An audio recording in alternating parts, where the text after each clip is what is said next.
दोस्तों सोचिए अगर आपको ये कहा जाए कि आज रात के अंदर पूरी दुनिया का ज्ञान एक किताब में लिख दो, वरना कल सुबह तुम्हें जिंदा दीवार में चुनवा दिया जाएगा, तो आप क्या करोगे? डर जाओगे, रोओगे या फिर कोई ऐसा रास्ता ढूंढोगे जो इंसान नहीं बल्कि शैतान दिखाता है? आज की कहानी ऐसी ही एक खौफनाक किताब की है जिसे लोग डेविल्स बाइबल कहते हैं और जिसका असली नाम है कोडेक्स जिगस। ये कहानी शुरू होती है साल 1212 से यूरोप के बोहेमिया इलाके की एक छोटी सी मोनेस्ट्री से, जहां एक साधु रहता था। नाम था हरमन। बाहर से शांत, अंदर से कमजोर। उसने धीरे धीरे कई नियम तोड़ दिए, झूठ बोला, लालच किया और एक औरत से प्यार कर बैठा। जब ये बात मठ के पादरियों को पता चली तो उस पर मुकदमा चलाया गया। सबूत पेश हुए, गवाह आए और आखिर में फैसला सुना दिया गया कि हरमन को दीवार में जिंदा चुनवा दिया जाएगा। हरमन रो पड़ा। उसने भगवान का वास्ता दिया, कहा कि उसे एक मौका दे दिया जाए। तब वहां मौजूद एक बुजुर्ग पादरी ने कहा, अगर तू पूरी मानव जाति का ज्ञान एक ही किताब में लिख दे तो हम तुझे माफ कर देंगे, लेकिन शर्त थी कि ये काम सिर्फ एक रात में करना होगा। हरमन के पास कोई रास्ता नहीं था। उसे तहखाने में बंद कर दिया गया। चारों तरफ अंधेरा, सन्नाटा, मौत सामने खड़ी थी। घंटे बीतते गए, कागज खाली पड़े रहे, हाथ कांप रहे थे। तब उसने धीरे से कहा, अगर कोई मेरी मदद कर सकता है तो आ जाओ। अचानक कमरे का तापमान गिर गया, हवा ठंडी हो गई और अंधेरे से एक परछाई निकली। एक भारी आवाज गूंजी, मैं तुम्हारी मदद करूंगा, लेकिन बदले में तुम्हारी आत्मा चाहिए। हरमन डर गया, लेकिन मरने से बेहतर उसे ये सौदा लगा। उसने हाँ कर दी।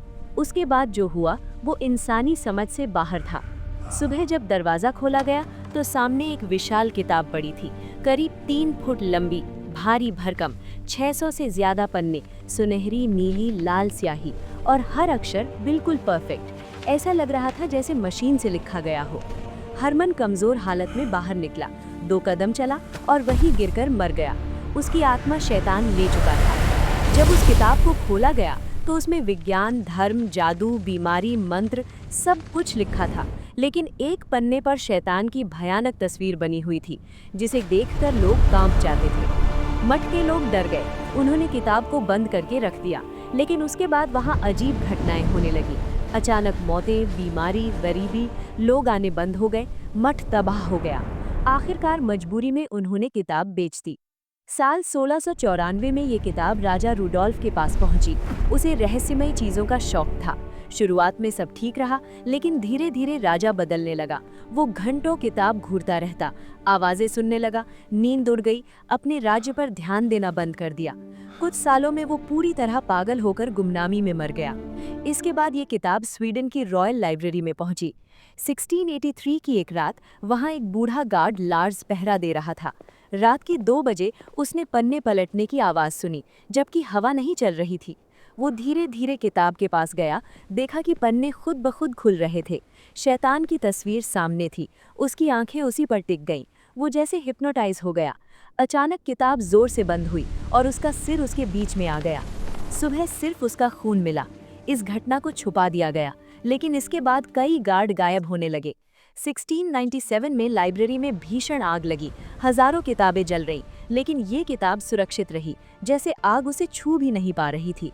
लोगों ने उसे खिड़की से बाहर फेंककर मचाया, लेकिन गिरते वक्त इसके कुछ पन्ने गायब हो गए। कहा जाता है कि उन पन्नों में शैतान को बुलाने के मंत्र लिखे थे। आज ये किताब स्वीडन की नेशनल लाइब्रेरी में एयरटाइट बॉक्स में बंद है, ताकि कोई इसे छू ना सके। इसका डिजिटल वर्जन इंटरनेट पर मौजूद है, लेकिन बहुत कम लोग इसे पढ़ने की हिम्मत करते हैं, क्योंकि शैतानी ताकत से मिली मदद हमेशा किसी न किसी कीमत पर चुकानी पड़ती है। अब सवाल ये है, क्या आप इस किताब को पढ़ने की हिम्मत करेंगे, या फिर आप मानते हैं कि ये सब सिर्फ कहानियां हैं? नीचे कमेंट करके ज़रूर बताइए। और अगर वीडियो पसंद आया हो तो लाइक ज़रूर करें, चैनल को सब्सक्राइब करें और ऐसे ही रहस्यमय वीडियो के लिए अनन्या स्टोरी के साथ जुड़े रहें। मिलते हैं अगले वीडियो में।